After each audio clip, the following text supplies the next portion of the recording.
ক্লাসরুমে জামায়াত প্রার্থীর নির্বাচনী সভা, মাদ্রাসা সুপারকে জরিমানা। সিরাজগঞ্জের কামারখন্দ উপজেলার বালুকোল ইসলামিয়া দাখিল মাদ্রাসার ক্লাসরুমে জামায়াতে ইসলামী মনোনীত এক প্রার্থীর নির্বাচনী সভা পরিচালনা করায় মাদ্রাসা সুপার মোহাম্মদ ইউসুফ আলীকে জরিমানা করেছে ভ্রাম্যমাণ আদালত।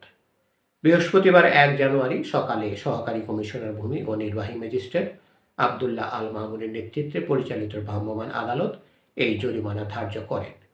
নির্বাচনী আচরণ বিধিমালা লঙ্ঘন করায় এই জরিমানা করা হয়েছে বলে জানিয়েছে প্রশাসন সূত্র জানায়, বৃহস্পতিবার সকালে কামারকান্দ উপজেলার বালুকোল ইসলামিয়া দাখিল মাদ্রাসার ক্লাসরুমে সিরাজগঞ্জ 2 আসনে জামায়াত মনোনীত প্রার্থীর পক্ষে নির্বাচনী সভার আয়োজন করা হয়েছিল।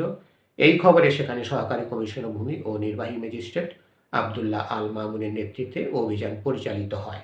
ওই অভিযানে মাদ্রাসা সুপার মোহাম্মদ ইউসুফ আলীকে 10,000 টাকা জরিমানা করা হয়েছে।